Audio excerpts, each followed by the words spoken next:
The Case of the Deathwatch Beetl, an Aggie McPherson mystery and a shorthand missile tale by Matthew C. McLean.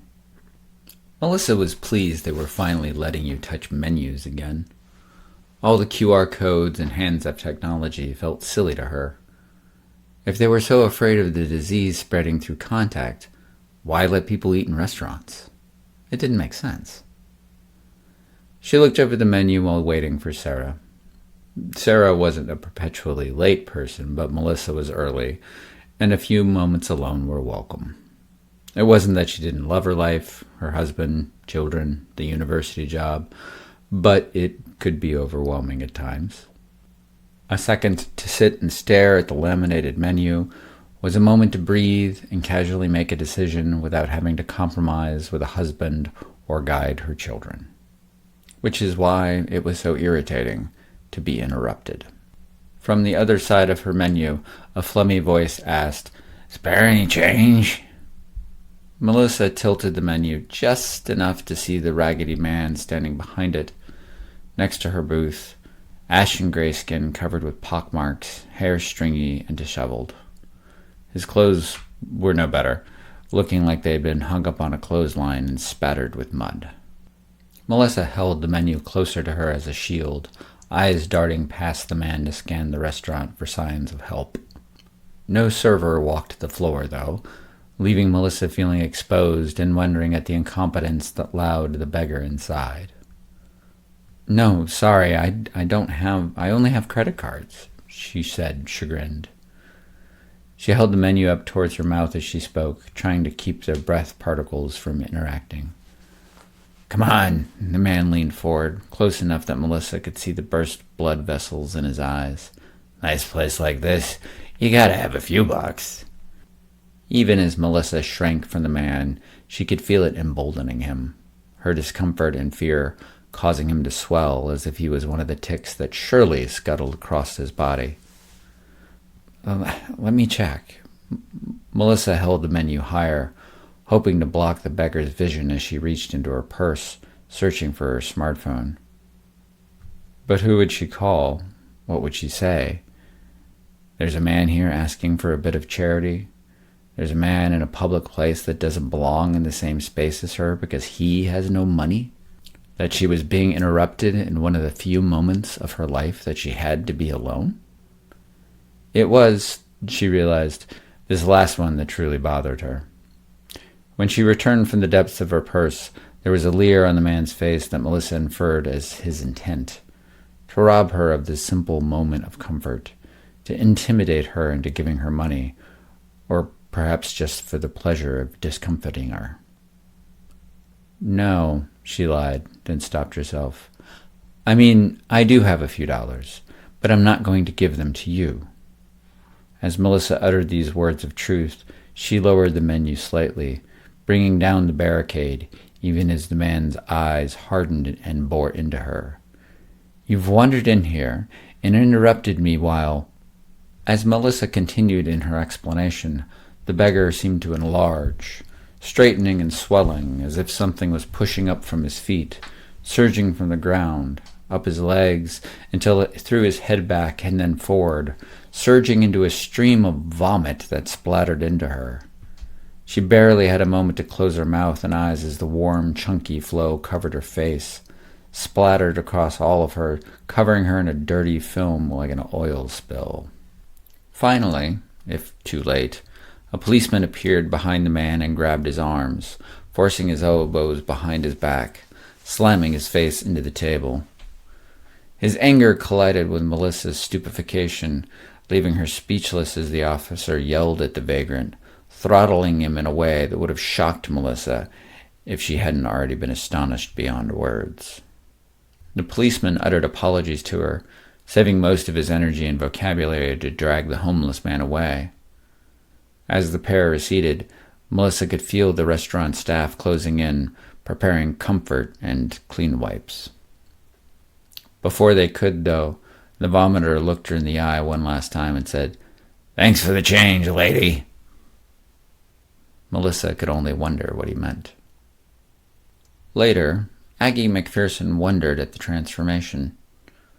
Even by the famously poor standards of driver's license, the woman in the laminated photo ID was beautiful, even striking. The woman sitting across the desk from her bore only the slightest resemblance. Her appearance was such that when she burst in, Aggie considered adding the words "by appointment only" under the heading Aggie McPherson Spectral Analysis on the pebbled glass of the office door. However, the shell of what was once Melissa Burbage had pushed her way in without warning. Even Gladys, tall enough to be intimidating, beautiful enough to give pause to the most determined, didn't have time to rise from her receptionist desk to stop Miss Burbage. While Aggie didn't think of herself as a woman without compassion, this was a place of business. Her business. The woman who had come into it, with stringy hair and pockmarked face, calling for assistance with a voice that was somehow both cracked and phlegmy, clothes that were gray and dirty as the rest of her, appeared as if she needed medical help, or a homeless shelter, or both, neither of which Aggie's agency was suited to provide. Aggie was also mildly repulsed by the invading presence, but self-aware enough to know this was a byproduct of her own vanity. Her bobbed hair, natty seersucker suit, the polished nails, these things didn't happen by accident. It was easier to clean herself than her well-maintained office, though, so she prepared to physically remove the stranger. The earnest pleading in Miss Burbage's tone, though, made Aggie stop and listen. When Miss Burbage produced her driver's license, it became clear that she had exactly the kind of problem Aggie might help with. The fact Miss Burbage also produced her checkbook helped. Many people had walked through Aggie's door having haunted by nightmares not meant for men, some drained of vital essences by ethereal parasites, others plagued by nocturnal visitations, hungry ghosts, minor demons.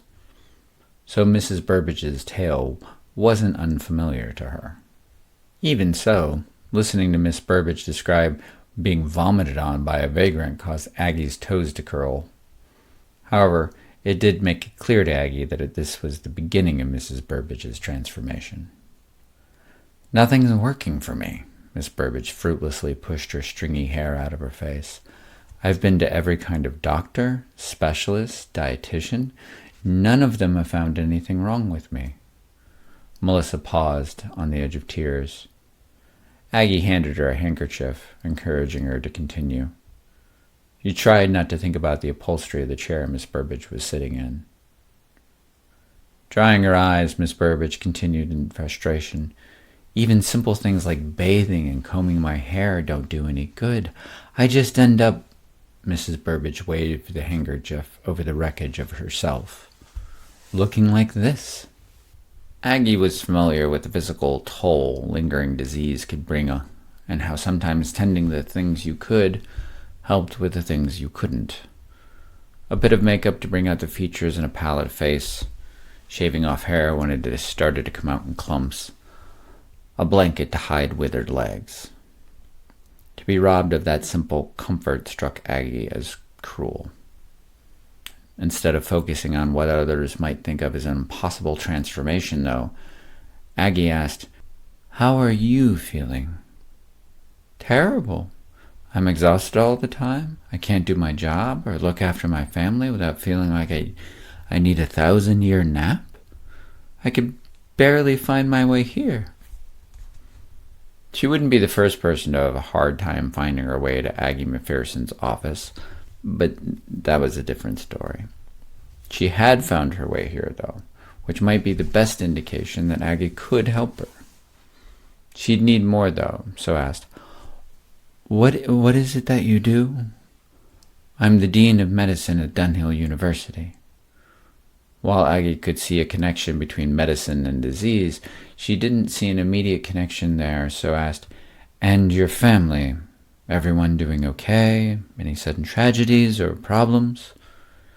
"It's just me and my husband and our 3 girls. Jonesy is about to head off to college, which is a bit tough, but we're managing it." Not much to go on there, which made Aggie wonder out loud, "This is clearly abnormal. But typically my offices handle a different sort of problem. I was told you handle hauntings, ghosts, specters, that kind of thing. Aggie eyed the clearly well-informed Miss Burbage. That's correct. Isn't a spiritual possession just the haunting of a person rather than a place? Aggie tilted her head as if moving a prism through which she viewed Mrs. Burbage, trying to see past the tattered visage. She began to think she might like Miss Burbage.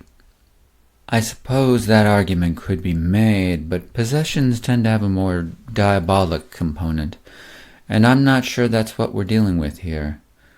This might be some kind of curse or hex. It's hard to tell without being able to examine the point of origin. Then you can find the man who did this. You expect me to find a homeless man in a city of millions?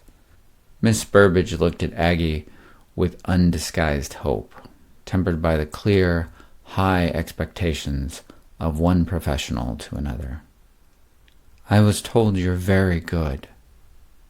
Aggie smiled. She did like Mrs. Burbage. Very well. I'll begin today. Please leave your contact information with Gladys on your way out. She can discuss my rates. If they're acceptable to you, I'll be in touch. Miss Burbage clutched what was once most likely a very nice purse to her chest. Both its surface and the smile she gave Aggie cracked and gray. Thank you. Aggie tried to ignore the tears forming in Mrs. Burbage's eyes. Before those could reach a heavy enough state to fall, Aggie briskly stood up from her desk and escorted Mrs. Burbage to her office door, opening it to reveal the smiling Gladys. Aggie's secretary took her newest client by the hand and sat her down to take her information. Aggie closed her own door and breathed a sigh of relief. She may like Mrs. Burbage, but she didn't want to share tears with her. Gladys was much better suited to that end of the work. It was too bad that she couldn't help Aggie with casework outside the office. Aggie busied herself with a bit of research and contemplation on what might be vexing Miss Burbage until she heard the client leave. Only when that emotional maelstrom departed did she poke her head out to the reception room. Is she gone? Under the perfectly coiffed blonde hair that Aggie could never fail to admire, Gladys raised an eyebrow at her boss. After inspecting her for humanity, she pretended to brush something off the sweater of her Coco Chanel day suit and responded, She's a lovely woman, and she's agreed to all the usual terms. Aggie breathed a sigh of relief, watching the entrance as if Miss Burbage might return. Well, that's good. Any thoughts on Mrs. Burbage after spending some time with her? Gladys, the friendliest, kindest person Aggie had ever known, including her mother, looked right at Aggie with her impossibly blue eyes and said, That lady isn't going to make it.